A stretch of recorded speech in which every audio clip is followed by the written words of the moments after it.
بسم الله الرحمن الرحيم الحمد لله رب العالمين صلى الله وسلم وبارك على المبعوث رحمة للعالمين نبينا محمد وعلى آله وصحبه ومن اهتدى بهديه واستنى بسنته إلى يوم الدين أما بعد السلام عليكم ورحمة الله وبركاته and welcome to our seventh class on the Islamic fiqh, and we are still discussing chapter number 4, and in this chapter we are talking about the classifications of people, whether they're Muslims or non-Muslims, and we spoke about the hypocrites and how they are divided into two types, whether it is major hypocrisy or minor hypocrisy. And I think we stopped at the section that deals with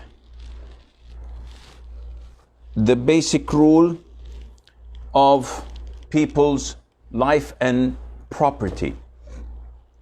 And this is a common theme that theologians, scholars that write in Aqidah usually refer to. So the Shaykh says in his book, the basic rule is that the life and property of a believer are protected and unlawful to anyone.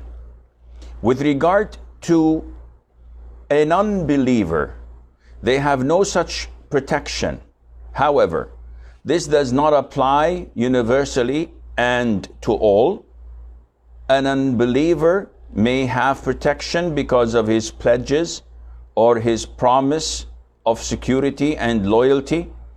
On the other hand, a believer, a Muslim, may be killed for an offense he commits, such as murdering someone or adultery when he is married.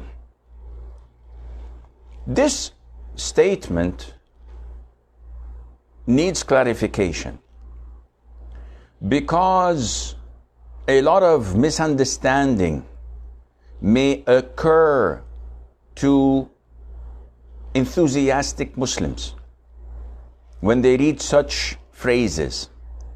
So what destroys Islam the most is half knowledgeable. And by half knowledgeable, we mean that a person who is not truly knowledgeable, and at the same time he's not truly ignorant, but he thinks that he is knowledgeable. This destroys Islam. It's like half a doctor. So if you go to a doctor, he would diagnose your illness and give you the remedy with the grace of Allah. But when you go to a half a doctor, and we have them in our families, among our companions, we talk in gatherings, oh, I have this illness, and then half a doctor comes and says, do you get these symptoms? You have this and that, and you should take this medication or this herb, and do not eat that specific food, and you will be fine. The poor person goes for such a recommendation, ends up getting worse or even dead. With Islam, it's worse. Because with medicine, the worst thing that could happen is that you die.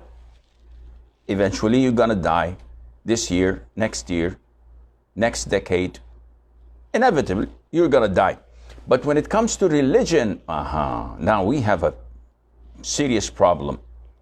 When you have half a knowledgeable person teaching religion and giving fatwas and verdicts without having a predecessor who's knowledgeable, without relaying the knowledge from sources that are authentic and reliable, we have catastrophes. And this is what's happening on the arena. Where does ISIS come from? The non-Islamic state of Iraq and Syria. The non-Islamic, they're not Islamic. Where do they come from? From such half-knowledgeable people. People with corrupt aqeedah. So they come to such phrases that are spreading all over books of aqeedah. And they say, okay, anyone who's a non-Muslim is halalud dami wal mal. And this phrase is always reoccurring. Halalud dami wal mal. And some of them even go to quote Al-Qurtubi said, Ibn Taymiyyah said, blah, blah, blah, blah. And they have Facebook pages. And I've seen some of them. And they have articles with book name, chapter, and line and page, etc. Anyone who would go through this would, wow, man, these names are big. And this is reliable. So yes, Imam Qurtubi said, Imam so-and-so said, Al-Awza'i said, Imam Shafi'i said. And when you cross-reference and go back to these chapters and to these volumes, you'll find that it was misquoted. So they lied and they took, like when we recite in the Quran, فَوَيْلٌ لِلْمُصَلِّينَ, woe to those who pray. And I stop here. Allah said this in the Quran. So if it's Maghrib time and I quote this ayah to you and said, whoa, I'm running away from hell. If you tell me woe to those who pray, I'm not going to pray, man. If Allah doesn't want me to pray, I'm not going to pray. Why? Because I did not complete the ayah. الَّذِينَ هُمْ عَنْ صَلَاتِهِمْ سَاهُونَ, those who are neglectful over their prayers. Woe to the worshippers, to the people who pray if they are neglectful. But if they're not, then definitely they have paradise waiting for them. Likewise, Allah says, لا تقربوا الصلاة وأنتم سكارى. Do not approach prayer while you are intoxicated, while you are wasted. So if someone says, Allah says in the Quran, look, it's in black and white. Do not approach prayer. Do not come close to prayer. Full stop. This is what's happening here. So the phrase halalud dami wal mal, that his wealth and life is permissible for all to take. If I don't have knowledge and I see this phrase, so anyone who's non-Muslim, I can kill him. I can take his wealth. Why? Because I have no proper knowledge in Islam.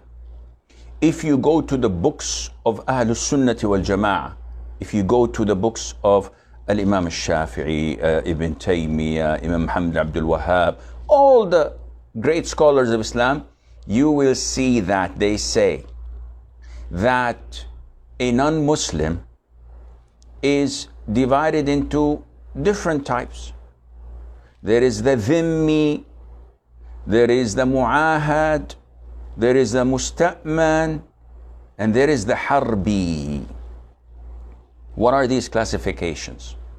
A dhimmi is someone who comes and lives in our country as a Christian, as a Jew, or whatever. He pays the jizya, and he has the permission from the ruler, the Muslim ruler, to live among us. So he has the dhimma of Allah Azza wa Jal, the protection of Allah Azza wa Jal. He lives among us safe and sound. And if there is any attack upon our country, he lives in his home safe and sound. He's not obliged to defend. It is our duty to defend him, because we gave him the pledge of security to stay, and he's giving us the jizya, the taxation. Number two, al-mu'ahad, a country that has a peace treaty, you may call it, that has a covenant between their country and ours, that we do not attack them. So they're not paying the jizya, but they are good to us and we're good to them. So they come and visit, and they may enter, or I may see them in the Bahamas, or I may see them in the Amazon area. And our country is good with their country. They have treaties. He is mu'ahad. He's got the pledge. I cannot kill him. I cannot take his money, because we are on good terms as countries, not as individuals. Maybe I hate his guts. He's a kafir. He's a disbeliever. We have a pledge. And this is what most countries have. So as Muslim country, we have so many treaties and pledges with the vast majority of countries of the world. Even Tahiti. We have a pledge or a treaty with them. We have diplomatic relationships. An embassy here, an embassy there, a consulate here, a consulate there. So I cannot force them to do anything against their will. I cannot attack them. I cannot kill them. I cannot do anything. Number 3, al-musta'man, a country that we are at war with, definitely. Yet one or more individual seek permission from the Muslim ruler to come and do a particular errand, business trip, whatever, I don't know. But we are at war.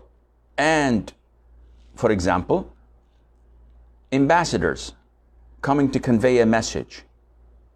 So such a person has a temporary pass to guarantee his safety. So he comes to my country. People cannot simply go and kill him. And if they do, they are sinful and breaking the law and breaking the covenant of my own Muslim ruler, who I am obliged to honor. Yes, but he's my enemy, he's this, he's that. You have no authority. Like when, for example, Abu Sufyan, who was, before accepting Islam, the leader of the Qurayshis of Mecca, the idol worshippers, a staunch enemy of the Muslims. He came to Medina, and the companions were there with their swords. Bilal, Ammar, Sa'd ibn Abi Waqqas, etc. And they're looking at him and saying, by Allah, the swords of Muslims did not avenge the Muslims from you. Abu Bakr heard them, and he said, do you say this to a great leader of the Quraysh tribe? And he went to the Prophet ﷺ and complained. And the Prophet ﷺ said to him, have you angered them, Abu Bakr? Watch out. You should not anger them over such a person. So they did not attack him, though they could have, because they knew that the Prophet ﷺ had given him a pass to come to Medina and to negotiate and to communicate, though he's an enemy and from an enemy country. So these are the 3 types of disbelievers, the non-Muslims. Dhimmi, living in our country. Mu'ahad, a citizen of another country that we have good relationships with. And a musta'man, someone who's coming from a country that we are at war with, but with a temporary pass. What about the 4th category? The 4th category is that of al-harbi. Someone that we are, as Muslims, the whole entire ummah, is at war with.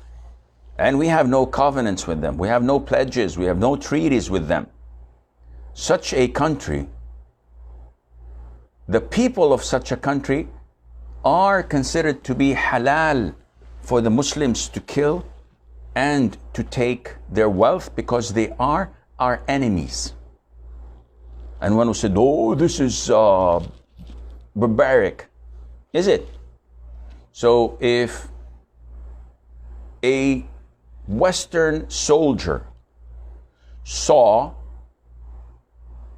someone from Al-Qaeda or from ISIS in the wilderness or in a desert or whatever, alone, would he kill him or let him go? Definitely it'd kill him. And if he kills him, would anybody condemn him or not? No, it's okay. He's an enemy, combatant. He is a terrorist. He's this, he's that. Okay, this is what you say. So what about what a Muslim country says about the citizens of that particular country who have invaded Muslim lands, confiscated Muslims' property, killed Muslims of that land and made them refugees, and they are at war with them? So do you think that we just meet and kiss and make up? No, this is a harbi. These are the four categories mentioned usually in books of fiqh. However, I'm inclined to say that there is a fifth category, which is of non-Muslims who do not fall under these four categories. Could that be, Sheikh? Yeah. For example, people of a tribe or a country so far away that we don't have any diplomatic relationships. They're not Muslims, but they're not our enemies, and we don't have any covenants with them or pledges. So let's assume that there is an island next to Australia, and they have their own country, but we don't have, as Muslims, any diplomatic relationships with them, none whatsoever. If I meet their citizens, can I kill them and take their money? Of course not. Why? They're neither dhimmi, nor musta'man, nor mu'ahad, nor harbi. Yes, but they are a fifth category whom did not initiate any sort of aggression against us as Muslims, and we have no enmity with them. In this case, there is no way allowed for a Muslim to simply say, okay, I have the classifications. They're dhimmi, no, check. Musta'man, check. Mu'ahad, check. Harbi, no. So it's not from these four categories, then I can do whatever I want. No, you can't. This is not a jungle. And the companions did not simply wander around anyone who they did not recognize as a Muslim they would have killed. No, they were denied from doing this. They were prohibited from doing this. So this is extremely important for you as a Muslim to remember, to understand that we do not live in a jungle. We do not just simply go around and classify people whether we can kill them or not, or take their money or not. No. We are civilized. We understand the relationships between ourselves as Muslims and others, governed through the Quran and the Sunnah, not through our own intellect, not through simply because XYZ said something and we apply it. No. It is extremely important to understand this fact. And this is why the Sheikh says in the following statement, which we will continue to study later on, he says, no one is to be considered a disbeliever except those whom Allah and his messenger sallallahu alaihi wasallam pronounced as such. Wow, so this is quite important. The issue of kufr is not for me and you just to throw randomly at people. Why? Ya akhi, because they're kafir, they're this, they're that. Where did you get this from? I don't know, but they're not Muslim, so they're kafir. Ha ha ha. Or he's a Muslim, but he committed a sin while knowing Allah is watching him, then he's a kafir. The vast majority of the counseling sessions I have are with Muslims who are being used or abused by shaitan. And they are constantly thinking, Sheikh, is this kufr? When I say XYZ, is this kufr? When I think about this thing, have I committed kufr? Am I a mushrik? And they under this vicious cycle that is about to destroy their lives. Imagine, I get some of my, I don't know if I call them patients or clients or whatever, or students maybe, because I'm not a doctor, I'm not a physician, I'm not a shrink, I'm not a psychiatrist, I've never studied these things. But I'm a Muslim, and I have knowledge how shaitan behaves and how he knows how you think and how he intervenes with these intrusive thoughts. Wallahi, I've been getting people calling me and having these sessions, crying, weeping, not eating, not drinking. And I'm not talking about 1 or 10 or 50, hundreds. And why is this? Because this is how shaitan messes up with their minds. And this is his ultimate goal, to depress you, to intimidate you, and to have you with him as a companion in hellfire on the Day of Judgment.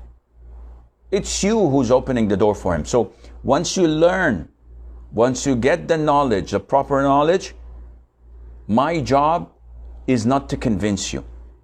My job is not to heal you or to cure your illness. I don't have this. My job is to open your eyes. What you have is an eye opener. And then you say, what the heck? I know all of these things. How come I never applied it in my life? So you have to learn, and this is what we're here for, to learn that takfir is not up to me and you. It's only up to Allah Azza wa Jal and to the Prophet ﷺ to render, to label, to classify someone as a kafir. And we will get to this inshallah. So the basic, again, the basic rule is that the life and property of a believer are protected and unlawful to anyone. What's the evidence, Sheikh? The evidence is the numerous verses of the Quran and the hadiths of the Prophet ﷺ. The most well-known hadith, where the Prophet ﷺ addressed the people on the farewell Hajj, when he said to them that your wealth and your safety or life or blood and your honor, your reputation are haram upon one another. Similarly to the prohibition of your day in this sacred month, in this sacred land. So this hadith clearly indicates that I cannot simply come and kill you as a Muslim. I cannot simply come and take your money and laugh about it and say, I'm a good businessman. I took his money. I cheated him of a fortune. I borrowed money and I neglected him. I can't do that. No can do. This is haram. It's a major sin. And this is the default. But Sheikh, my neighbor, doesn't pray in the masjid. And he curses me and my family all the time. He uses bad words. so I got a chance to steal his car. Is that okay? He said, no, his wealth is haram. But Sheikh, he did this. It's haram, period. You cannot transgress against his wealth, not a single penny, nor against his health by smacking him or shedding his blood or killing him or injuring him. The hadith of the Prophet ﷺ is crystal clear. He said to his companions, do you know who is al-muflis, the one whose stone broke? So the companions said, yeah, the guy who doesn't have any dirham or dinar, no euros, no dollars. He's broke, he doesn't have money. He said, no. The truly broke Muslim is, from among you, is the one who comes on the day of judgment with lots of prayer, lots of fasting, and lots of charity. So he looks like a good, legit person, but he cursed this one, swore and abused verbally that one, backbitten this one, beaten and shed the blood of this one, consumed the wealth of that one. So these are all major sins. The Prophet said, so he would be brought forward on the day of judgment, and he will be giving from his own good deeds to compensate for his sins. And if his good deeds are over, if they run out, then he starts to take and accumulate from their bad deeds, and then he will be thrown into hell. La ilaha illallah. What a fate. After all of these years that we had spent in this life, praying, fasting, giving charity, practicing Islam or pretending to be practicing Islam, this is your fate, because you transgressed upon others, and it's pay time. Now, having said that, the Sheikh says, with regard to a disbeliever, they have no such protection. We've gone through this, through the 5 classifications of the disbelievers. However, this does not apply universally and to all. Although this is the default, there are exceptions. What do you mean? He says, a disbeliever may have protection because of his pledges or his promise of security and loyalty. So this is what we were referring to. Whether he's a dhimmi or a mu'ahad or a musta'min, or simply someone who's a non-Muslim, he's a disbeliever, but there is no enmity. There's no war between us. A simple G.I. Joe, someone who has no beef with us as Muslims. So we treat them well. We go to their country, we meet them, we greet them. We don't transgress against them because they're not our enemy. The only people, and this is a general rule, the only people we as Muslims are allowed to attack are the blatant enemies of Islam, who our country considers them enemies of them and of Islam. That's it. Simple and straightforward. Other than that, none of the disbelievers or the non-Muslims we're allowed to transgress against. With regard to a disbeliever, they have, okay, we have gone through this, and may have protection because, okay. On the other hand, a believer may be killed. Now we're talking about a Muslim. The default is a Muslim has protection. But the author says, a believer may be killed for an offense he committed, such as murdering someone or adultery when he's married. Okay, so let's look into this. When we say that a Muslim has protection, this kind of protection is not forever. There are red lines. And if he transgresses, if he passes, if he crosses any of these red lines, then he has to pay the price. He's a Muslim, yes. If he transgresses and kills and murders another Muslim, and we spoke about this when we talked about the Islamic fiqh, the jurisprudence course. When are we to execute a murderer? This is up to his family, his heirs. They can, number one, ask for a life for a life, an eye for an eye.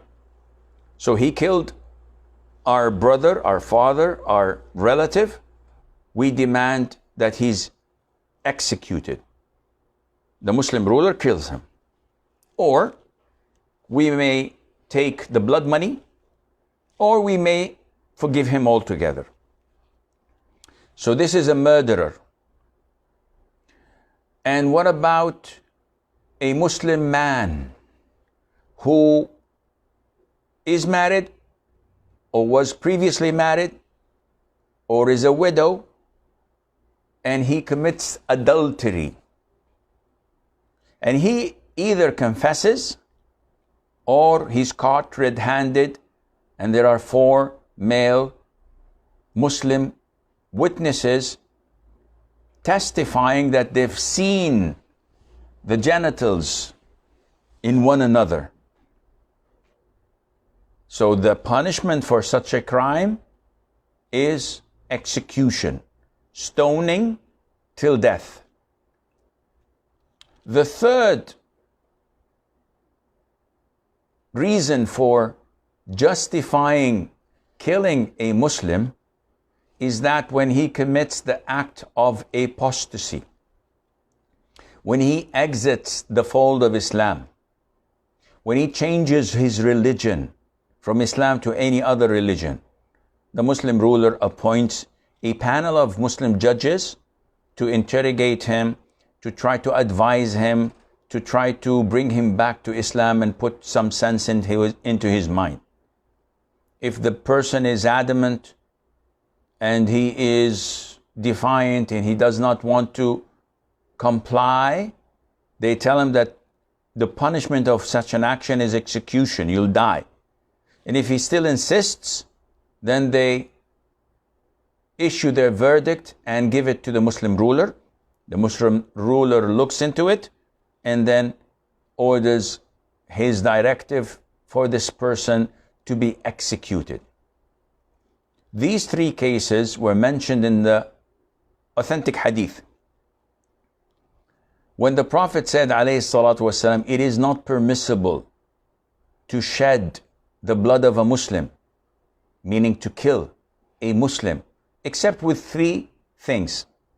1, a soul for a soul, the murderer. 2, an adulterer.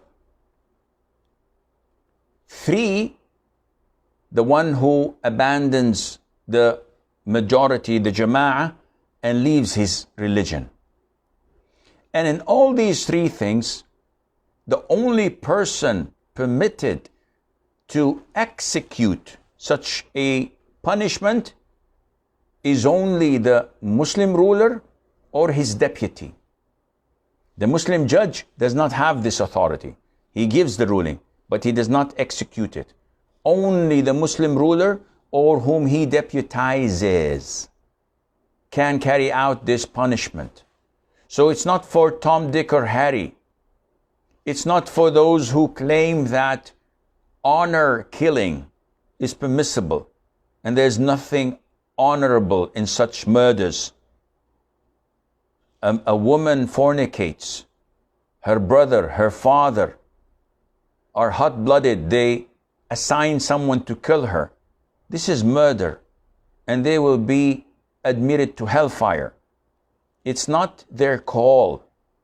It's the Muslim ruler's job and duty after ensuring that there are evidences beyond doubt that can stand in a court of law that she fornicated. And not everyone who fornicates is executed.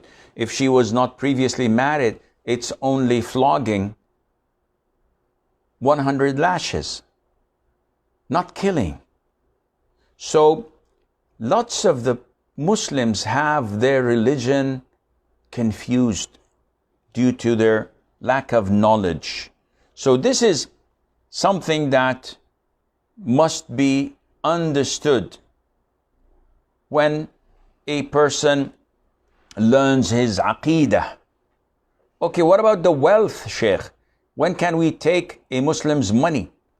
Well, this is again up to the Muslim ruler. If someone borrowed money and he refuses to give it back, it's the duty of the Muslim ruler to issue a directive of taking it forcefully from him. And sometimes the Muslim ruler has the authority to take double the amount, as in the case of people who do not give zakat on time and they try to cheat their way out of zakat. So he has the power to fine them, equivalent to the amount of zakat they are trying to evade, and so on. So there are many ways and things that allow the Muslim ruler to take the wealth of other Muslims when it is needed. And these things are indeed important for a Muslim to be part of his conviction. This is part of your aqeedah. This is part of your religion. If you don't know this, then you should learn it. Because we're not talking about something that's disputable. We're talking about the core of our belief and conviction. And this is why such classes are important, because it makes you firm on your religion. It makes you certain of your religion, not hesitant. And then the Shaykh says, no one is to be considered an unbeliever except those whom Allah and His Messenger pronounce as such. For example, and he starts giving examples for things that nullify our religion, that nullify Islam. And we will get to talk about this, inshallah, next time we meet. So I think we will stop here, bi'idhnillah, and begin to take your questions. Justin says, how can I protect myself from shirk of the heart? Would having iman in one's heart be a barrier to this? First of all, we have to understand what is meant by shirk of the heart in order to protect ourselves from it. So when someone says, how can I protect myself from COVID-19? If you don't know how COVID-19 is transmitted, if you don't know how COVID-19 behaves when a person is infected with it, most likely you won't be able to protect yourself from it. So what is the shirk of the heart? Now remember that shirk is associating others with Allah. And we will come to talk about this in detail, bi'idhnillahi azza wa jal, later classes. However, the shirk of the heart is when the heart looks to someone else other than Allah. It can be minor and it can be major. So if you trust other than Allah, if you fear other than Allah, and again, I don't know if you followed that or not when we spoke about the three fundamental principles, al-usul thalatha. We spoke about the type of fear that takes a person out of the fold of Islam. There is natural fear, which is normal. I fear lions. I fear crocodiles. I fear snakes. So if I see them, I wouldn't just ignore them and continue to pray because they're going to kill me. If the house is on fire I have to run. No one in his sound mind would say, no, this is shirk. You are fearing the fire, and the fire can't harm you without the permission of Allah. I know, but it's burning me.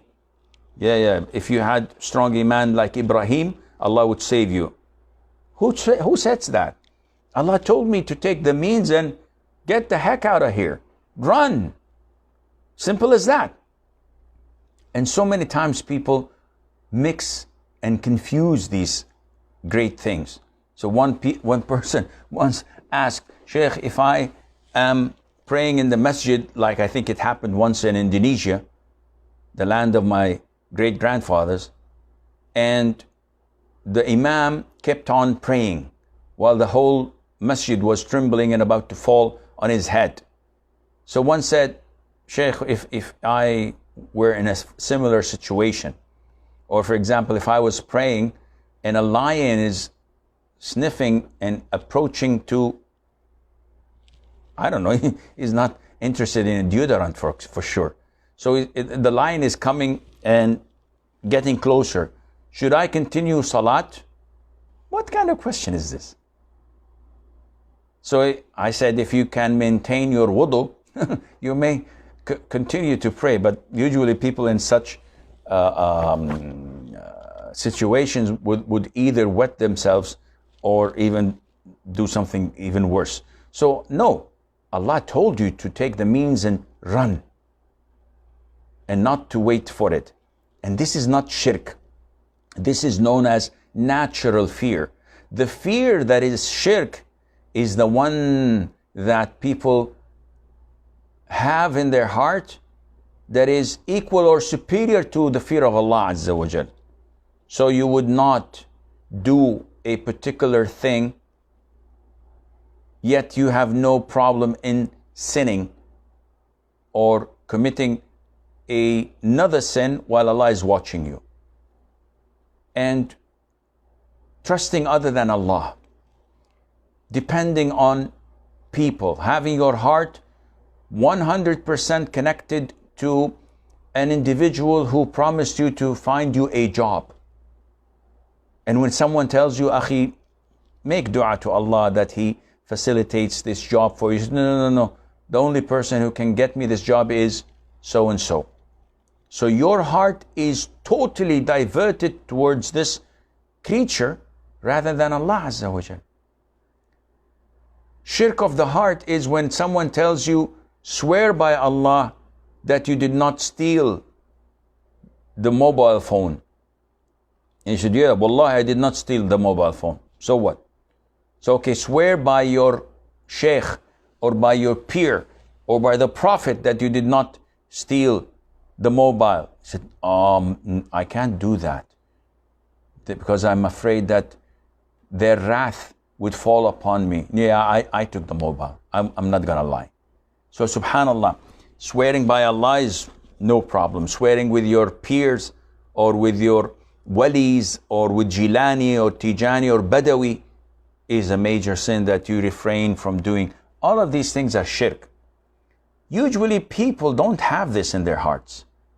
True Muslims love Allah Azza wa Jal, love the Prophet alayhi salatu wasalam, depend entirely on Allah subhanahu wa ta'ala. They don't fear anyone but Allah subhanahu wa ta'ala, for real. And they trust Allah, and they supplicate, invoke only Allah, and they depend and rely only on Allah Azza wa Jal. They have hope only in Allah subhanahu wa ta'ala. So with these things in your heart, there is no way for you to fall into shirk of the heart. And this is the manifestation of true Iman, and Allah knows best. Tazreen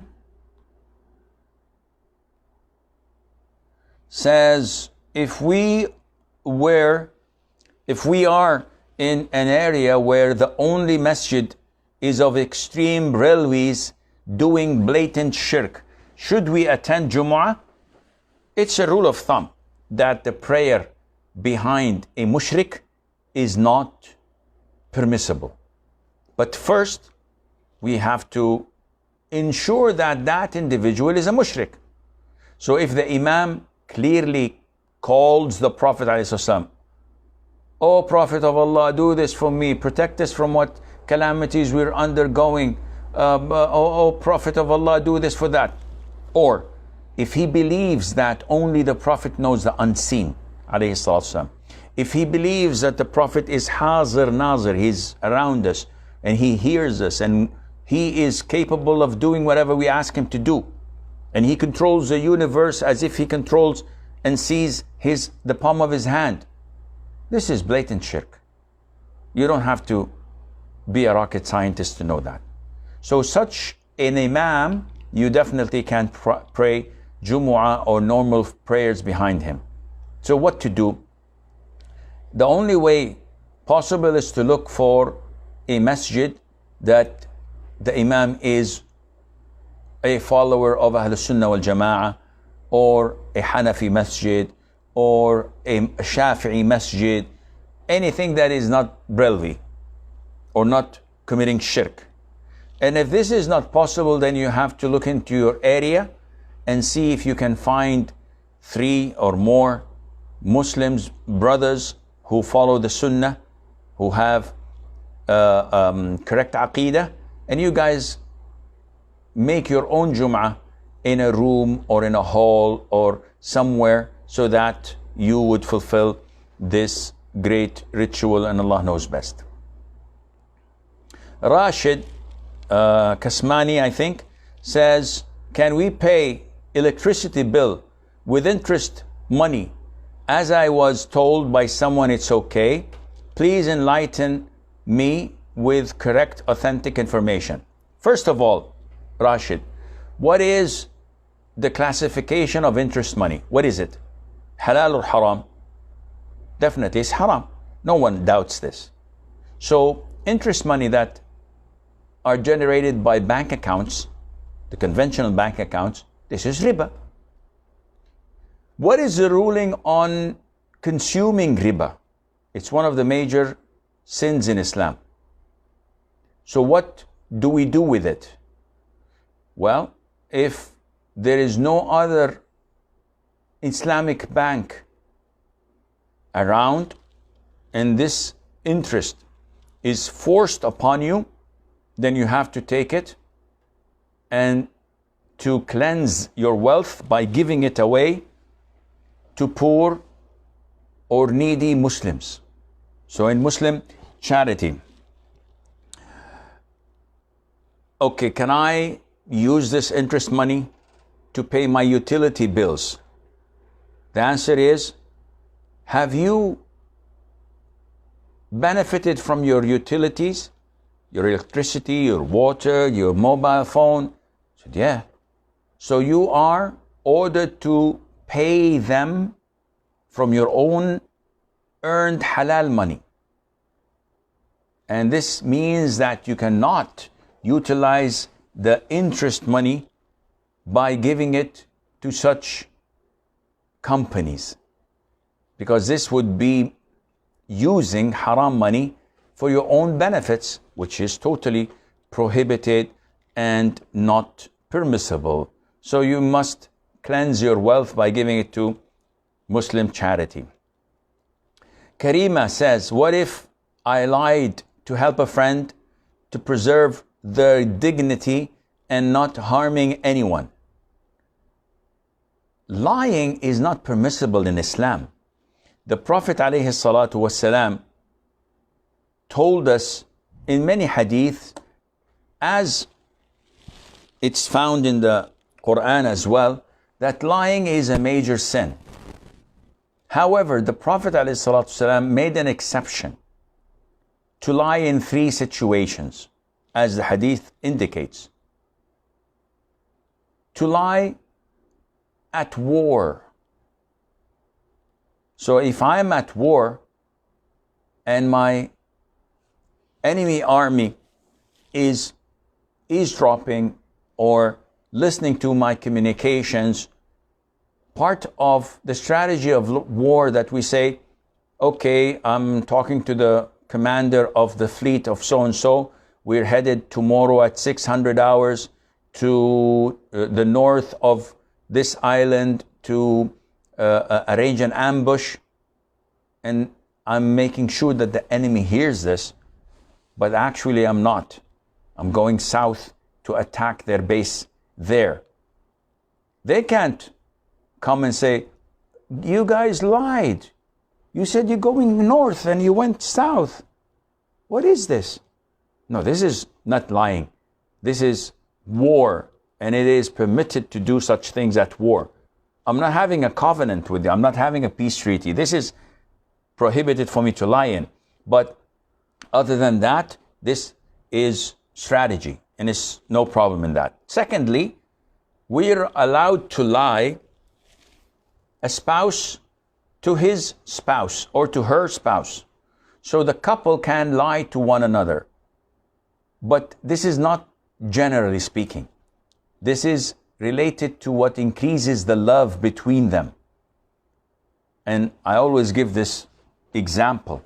When the man comes out of the bathroom after his shower, wearing only his towel, and he starts to flex his muscles in front of the mirror, and he says to his wife, how do I look? And she breaks into laughter for 15 minutes, and after she regains her breath, she says, what do you mean? Look at your belly. You're unable to see your toes while standing. Do you think yourself Arnold Schwarzenegger? This kind of comments would usually end up with divorce. Be diplomatic. Be tactful. Lie. Say, wow, man, you look so handsome, so sexy. I don't know what to say. You're just gorgeous. Such lies are okay. Same thing when your wife comes out and she cooks a good meal, so she thinks, spending 2.5 hours in the kitchen, and you take the first bite or taste and say, what is this? This is dog food. It's not suitable for human consumption. Ugh. This would cause lots of trouble and resentment in her heart. You should appreciate that she spent such a long time in the kitchen doing her best. Maybe her best wasn't the best, but she tried. So you should say, wow, the food is magnificent. I think according to the Pirelli rate, the Michelin, not Pirelli, it's another tire company. The Michelin rating, you should have 5 stars. I don't think any restaurant or a chef has this. The max they have 3, but it should be out of 5. I don't know. I'm not an expert in these things. So such lying is halal. The third type of lying is to reconcile between two fighting factions, individuals or groups. So there are two Muslims fighting. They don't speak to one another, and they have hatred and enmity. I go to this one and I say, wow, I've been to so-and-so, and he said so many good things about you, and he cursed Shaitan for not allowing him to get close to you, and it's this enmity that Shaitan is causing, but he says that he respects you and he loves you. So he says, seriously? He said, Wallahi, he said this to me. I'm lying. And I'm even swearing in lying. Then I go to the other guy and I said, by Allah, he said, he wish he could speak to you like before. He loves you and he loves your company. And he said that you're generous. And he said, seriously? He said, Wallahi, he said that. And I tried to get them closer and maybe invite both of them for dinner. Such lying is halal because Allah loves reconciliation and hates division. Now when you come and you want to lie to save someone's dignity or honor and not harming anyone, this is not permissible.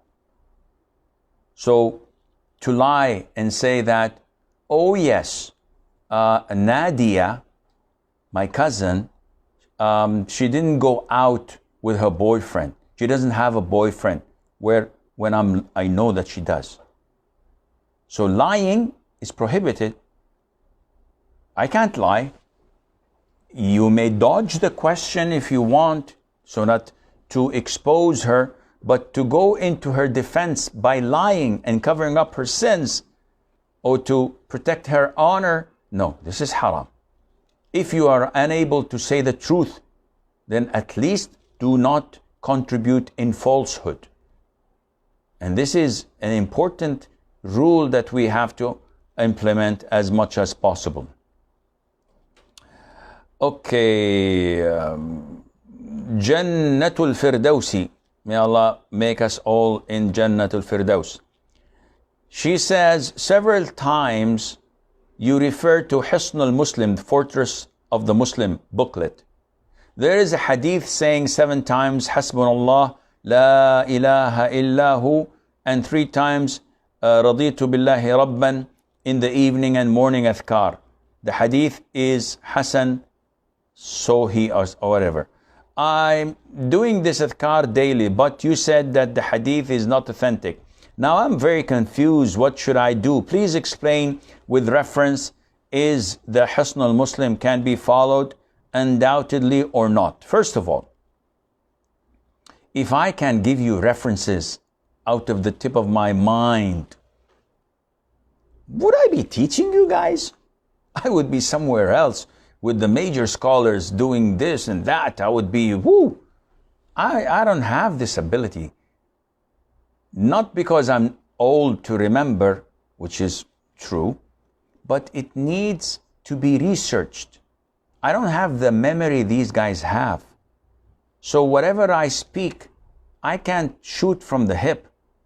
If I don't have knowledge, I have to go back to the references and cross-examine and come up with a verdict. So I can't give you references, but what I can tell you is, Hasbi Allahu la ilaha illa hu alayhi tawakkalt, saying it 7 times is not authentic. The hadith is weak, and Shaykh al-Albani classified it as such. Now, does this mean that I should ditch and get rid of the fortress of the Muslim booklet? No. See, only the Quran is infallible, is fault proof, has no faults in it. Only the Quran. All other books may have small or tiny or little errors or big errors, depending on the book itself. So Hisnul Muslim is one of the greatest booklets on adhkar, and the vast majority of the adhkar and the du'as in it are authentic. The vast majority, you're talking about maybe 98, 97% of it. And these 2 or 3% that are not authentic, they are not for sure not authentic, meaning that it is a disputed issue. Some scholars authenticate it, others don't authenticate it. Not that it is totally weak and the Sheikh just put it there by his own whims and desires. May Allah have mercy on his soul. Sheikh Sa'id bin Wahf al-Qahtani, who Allah has placed a lot of acceptance to his small booklet that was spreaded all over the globe. Subhanallah.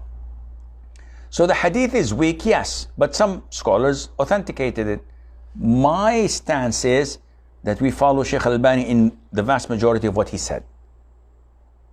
As for the adhkar of Raditu billahi rabban wa bil islami deen Muhammadan Rasula sallallahu alayhi wasallam 3 times, this, according to the most authentic opinion of scholars, is said only after Fajr. You don't say it after or during the evening adhkar. But again, this is an issue of dispute. So what to do? If you say it, I wouldn't say that you're sinful. I don't say it myself. I only say it in Fajr.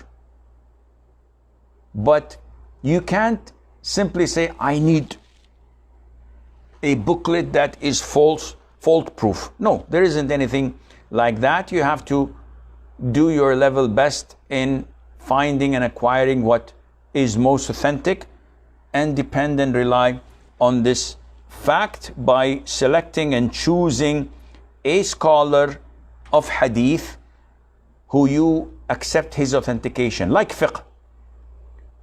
What to do over this issue, Sheikh? Put our hands up our chest or down our belly buttons, our navels, or what to do? There are many confusing verdicts of the scholars. Well, you have to take one particular scholar who you trust his religious commitment, his knowledge, his righteousness, and you follow him in whatever he says, because you're a layman. Likewise in hadith, I'm not a scholar of hadith, so whenever